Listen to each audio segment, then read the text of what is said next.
छत्तीसगढ़ में आम आदमी पार्टी के राज्यसभा सांसद और लोगों की निगाह में भावी मुख्यमंत्री के कैंडिडेट संजय सिंह ने पार्टी की सदस्यता अभियान के चलते आपको बता दें कि आजमगढ़ और बलिया के दौरे पर हैं। इस दौरे के अंतर्गत उन्होंने आजमगढ़ में पार्टी कार्यालय पर भाजपा पर जमकर निशाना साधा और चुनावी तीर सटासट चलाए।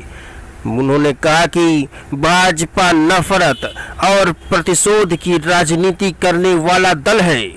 वहीं भाजपा को उन्होंने मनहूस पार्टी की भी संज्ञा दे दी है। संजय सिंह लगातार भारतीय जनता पार्टी के नेताओं खासकर मुख्यमंत्री योगी आदित्यनाथ को लेकर तल्ख दिखाई दिए। उन्होंने कहा कि बीजेपी चंदा चोर पार्टी है और राम मंदिर के नाम पर चंदा चोरी की है। लोग असलियत जानने लगे हैं। कानपुर में तो बाकायदा इनसे सावधान रहने के पोस्टर और बैनर लगा दिए गए हैं। भाजपाई इसे भले ही खंबे पर चढ़कर हटा रहे हैं, लेकिन लोगों के दिमाग में तो यह बात छप चुकी है। संजय सिंह ने कहा कि आम आदमी पार्टी 1 महीने में पूरे प्रदेश में 1 करोड़ सदस्य बनाने के लक्ष्य को लेकर निकली है और यहां की जनता को तय करना है कि वह स्कूल, हॉस्पिटल और फ्री बिजली पानी देने को चुनौती देती है या किसी और को। उन्होंने बताया है कि जैसे दिल्ली में फ्लाईओवर के ऊपर मजार बना दी गई है और हर चौराहे पर मजार है, वैसे ही योगी आदित्यनाथ ने जितनी भी मजारों को गिराया है, आम आदमी पार्टी की सरकार आने पर उन मजारों को हम उसी सड़क पर दोबारा बनवाएंगे और जितनी जगह उन्होंने सड़क पर या फ्लाईओवर पर घेर रखी है उसकी दोगुनी जगह उनको देंगे। आगे कहते हुए संजय सिंह ने कहा कि पिछले 4.5 साल में भाजपा ने प्रदेश को नर्क बना दिया है। आम आदमी पार्टी कार्यकर्ता भाजपा की असलियत जनता को बता दे रहे हैं। उन्होंने कहा कि भाजपा पिछड़ा, दलित, मुसलमान और ब्राह्मण विरोधी है। शिक्षकों की भर्ती में पिछड़ों के आरक्षण को खत्म करने का काम किया है। कानपुर में खुशी दुबे समेत 4 महिलाओं को 1 साल से बिना वजह जेल के अंदर बंद करके रखा हुआ है। योगी नफरत और प्रतिशोध की राजनीति करते हैं। उन्होंने कहा कि योगी जी 2017 से ही शमशान बनाने का कार्य कर रहे थे।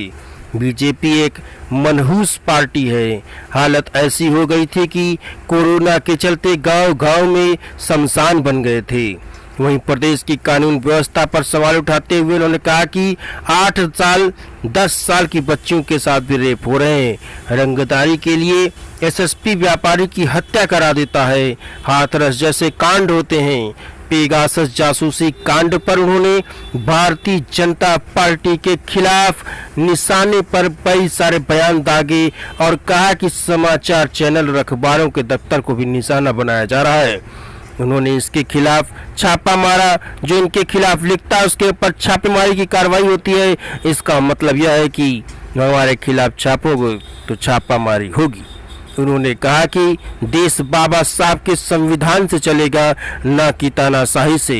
इससे पहले सांसद संजय सिंह का स्वागत पार्टी कार्यालय पर आम आदमी पार्टी के प्रदेश व जिले के पदाधिकारी और कार्यकर्ताओं ने फूल माला पहनाकर किया और इस दौरान नारेबाजी भी की गई।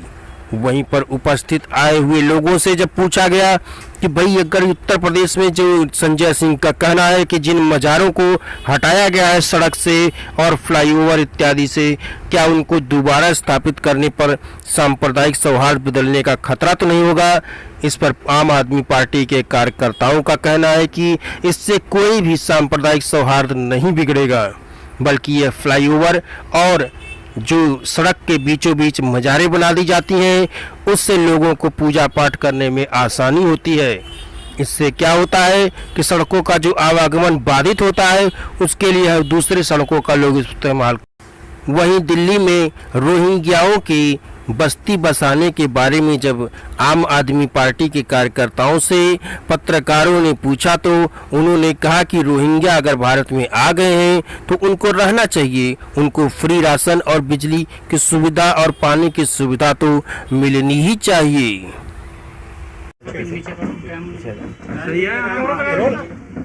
स्टूल लगवा दे बीच में। शुरू करें। आज सदस्यता अभियान के कार्यक्रम के तहत आजमगढ़ और बलिया जा रहा हूं। इस पूरे अभियान के तहत 1 महीने में 1 करोड़ सदस्य हम लोगों ने बनाने का लक्ष्य रखा है। इस दौरान भारतीय जनता पार्टी की असलियत जनता को बताने का काम हमारे कार्यकर्ता कर रहे हैं। पिछले 4.5 साल में भारतीय जनता पार्टी ने उत्तर प्रदेश को नरक बनाने का काम किया है। कानून व्यवस्था इतनी बदतर है कि 6 साल, 8 साल, 10 साल की बच्चियों के साथ बलात्कार होता है। व्यापारी की एसएसपी रंगदारी मांग के हत्या करा देता है। उत्तर प्रदेश के अंदर हाथरस जैसा कांड होता है। उत्तर प्रदेश में आज हालत ये है कि पिछड़े वर्ग के बच्चों का शिक्षक भर्ती में आरक्षण ख़त्म कर दिया जाता है। उसके लिए वो लोग आंदोलन करते हैं तो उन पे लाठियां भाजी जाती है। एक प्रतिशोध और नफरत की राजनीति के बुनियाद पे आदित्यनाथ जी अपना शासन चला रहे हैं, जहां पर खुशी दुबे 4 महिलाओं के साथ और एक बच्चे के साथ पिछले 1 साल से जेल में सड़ रही है। तो ये हम लोगों को समझना होगा और बताना होगा कि ये चंदा चोर पार्टी है, इसको इस बार मिलके हम लोग हराएं। चंदा चोर इसलिए मैं कह रहा हूं कि प्रभु श्री राम के नाम पे ये सत्ता में आए। इनका नारा था रामलला हम आएंगे, मंदिर वहीं बनाएंगे। आज इनका नारा हो गया रामलला हम आएंगे, चंदा चोरी कराएंगे। चंदा चोरी करा रहे हैं ये लोग। कानपुर वालों ने बैनर लगा दिया चंदा चोरों से सावधान, तो भाजपाई खंभे पे चढ़कर उसको फाड़ रहे हैं। आप बताइए, ये हालत हो गई इनकी। राम के नाम पर जिन लोगों ने चंदा चोरी की है, उत्तर प्रदेश की जनता उनको सबक सिखाएगी। और दूसरी बात, ये पार्टी एक मनहूस पार्टी है, ये हमें समझना होगा। 2017 के चुनाव में घूम घूम के आदित्यनाथ जी ने, मोदी जी ने, पूरी भाजपा ने गांव-गांव में जाके कहा हमें शमशान बनाना, हमें शमशान बनाना है, हमें शमशान बनाना, हमें। और इन मनहूस लोगों ने गांव-गांव में कोरोना की महामारी में शमशान बना दिया। अब उत्तर प्रदेश की जनता को तय करना है कि शमशान बनाने वाली पार्टी चाहिए या स्कूल अस्पताल बनाने वाली पार्टी चाहिए या बिजली फ्री करने वाली और बेरोजगारी भत्ता और नौजवानों को रोजगार देने वाली पार्टी चाहिए। ये उत्तर प्रदेश की जनता को तय करना है और मुझे लगता है कि जनता इस बार तैयार बैठी है और अब की चुनाव में भाजपा को जितने बड़े मतों से जिताया था उतने ही बड़े मतों से हराने का काम करेगी। सर, पेगासस मामले पे पेगासस मामला एक पत्रकारों की जासूसी का मामला है। अभी उत्तर प्रदेश के प्रमुख समाचार चैनल भारत समाचार पे छापेमारी हुई, दैनिक भास्कर पे छापेमारी हुई। ये छापेमारी की सरकार चला रहे हैं। इनके खिलाफ कोई कुछ छापेगा तो ये छापामारी करते हैं। तो जो लोग छापेमारी कर रहे हैं उनको मैं बताना चाहता हूँ, ये देश बाबा साहब के संविधान से चलेगा, आपकी तानाशाही से नहीं चलेगा। आप दलितों का विरोध करते हैं, पिछड़ों का विरोध करते हैं, ब्राह्मणों का विरोध करते हैं, मुसलमानों का, हर वर्ग से सिर्फ नफरत, यही काम भाजपा का है। जो जनता के लिए काम करना है वो नहीं करना है। नौजवानों को नौकरी नहीं देना है। पुरानी पेंशन की बहाली के लिए आंदोलन कर रहे हैं पूरे उत्तर प्रदेश और देश के कर्मचारी, लेकिन पुरानी पेंशन देने के नाम पे सरकार पीछे हट जाती है। हमने पार्लियामेंट में भी पुरानी पेंशन बहाली का मुद्दा उठाया। हमारी दिल्ली की विधानसभा ने और केजरीवाल साहब ने पुरानी पेंशन को पास किया और जो पुरानी पेंशन के लिए आंदोलन कर रहे थे रामलीला मैदान में, वहाँ पे भी हम लोग गए। मैं कहना चाहता हूँ, हम कर्मचारी के साथ, मजदूर के साथ, किसान के साथ, नौजवान के साथ, माताओं बहनों के साथ, आम आदमी के साथ खड़े हैं। और जो जो गुंडागर्दी की बुनियाद पे राजनीति करने की कोशिश करेगा, जो जो नफरत की बुनियाद पे राजनीति करने की कोशिश करेगा, हम उसके खिलाफ खड़े हैं। बताइए, तीसरी लहर की तैयारी के नाम पे वेंटिलेटर का घोटाला कर रहे हैं आदित्यनाथ जी की सरकार।